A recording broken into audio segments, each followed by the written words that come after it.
I get a call, and they say Tim Cook's on the phone. He calls. He said, "Could I see you, sir?" He's the head of Apple.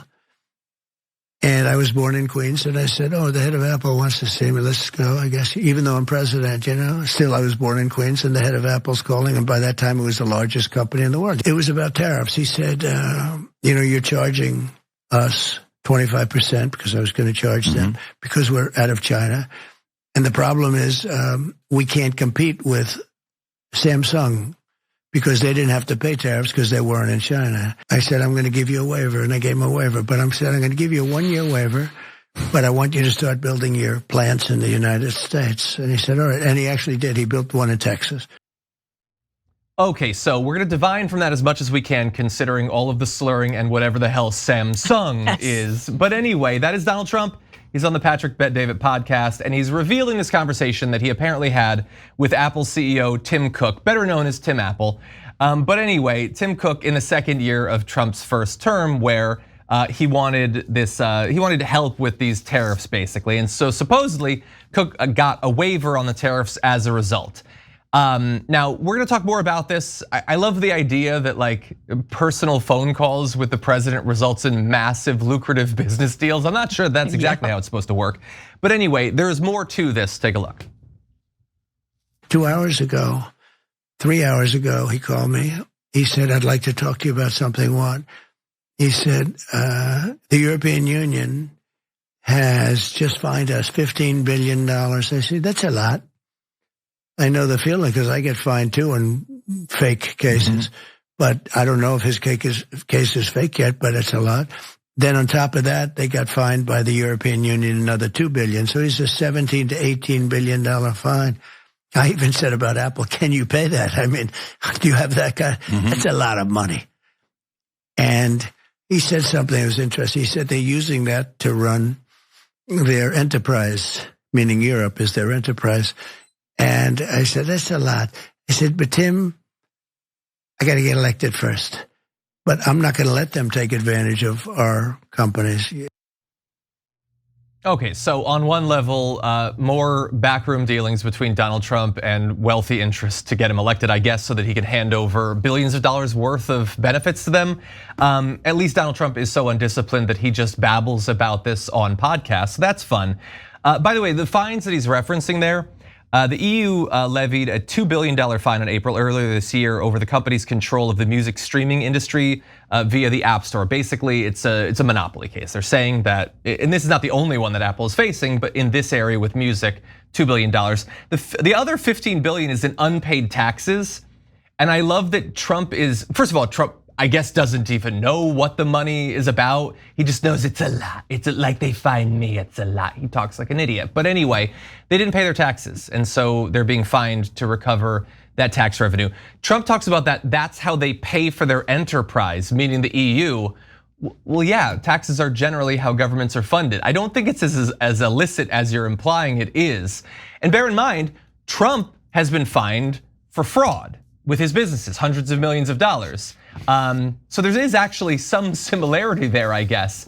I just don't know that the relationship that's being described in this podcast is a healthy one or has much to do with helping out Americans that aren't already CEOs of companies. But thoughts? Well, let's look at his language there and what he's talking about. Oh, they're taking advantage of our companies. Apple, like many American multinational corporations, had a headquarters in Ireland to take advantage of a low corporate tax rate through the double Irish system. That loophole is now closed, thankfully, and they're going back to get all of those unpaid taxes from when that loophole existed and American companies exploited. Apple's tax rate got so low in 2014, they paid 0.005% on profits. Does that seem fair? Do you think paying a little bit more is reasonable for one of the biggest companies in the world? A company now worth multi-trillion dollars? I think they'll be okay. They can afford 12 or 15 billion dollars. But it shows where Trump's priorities are. For this guy, to go back to our first story, the guy who's the savior of the working class, the guy who's from an outsider perspective gonna fight for the working person, what's his priority here? Is it that, hey, whoa, maybe everyone should pay their fair share? No, it's this poor multi-trillion dollar company isn't going to pay less than 1% in corporate taxes anymore. My heart goes out to them. I feel so bad for them. And tariffs. Where's the prioritization of the American worker? If they want to have their phones manufactured in China, why aren't you making them bring all of their manufacturing back here? Why is it okay if one of the biggest companies in the world makes their products out of the country?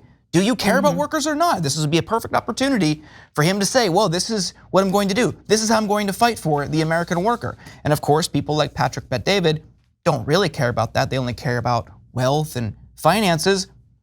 No pushback, nothing. Okay, well, whatever. We're moving on. I mean, yeah, and thank God that Trump was on the Patrick Bet-David show podcast, so that he knows, oh, okay, so if I need a favor, I'll just call you. And I guess if you're a businessman or woman who doesn't have your direct line, you're out of luck, right? Like, it's so transactional and transparent, so that if something like tariffs were to become a reality under a second Trump administration, it's the multinational corporations, it's the people with the most money, it's the Tim Apples, it's the people with the most power who can get on the phone and call him and get the exemption.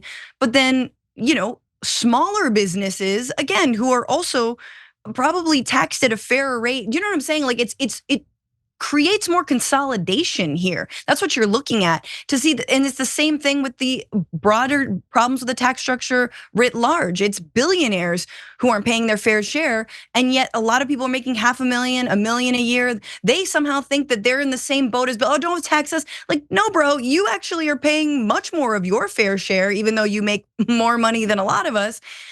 It's the billionaires that we're talking about. And so the same thing with these tariffs and the same thing with these businesses. I just want to mention, that apparently Kamala Harris is, and the campaign's advisor, economic advisor, Brian Deese, has been talking about actually retaining Lena Khan of the Federal Trade Commission, a woman who Apple hates, obviously Amazon and Google hate, because they've actually been sued by the FTC under her leadership. Apple not yet, but again, Apple's faced more music in the EU around, again, unpaid taxes and then USB-C stuff and all of this. So they're terrified. And Kamala Harris literally and Joe Biden are the reason that some of these big tech companies are actually being reined in for the first time. Thanks for watching The Young Turks. Really appreciate it. Another way to show support is through YouTube memberships.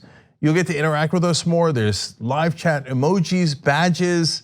You've got emojis of me, Anna, John, JR. So those are super fun. But you also get playback of our exclusive member-only shows and specials right after they air. So all of that, all you gotta do is click that join button right underneath the video. Thank you.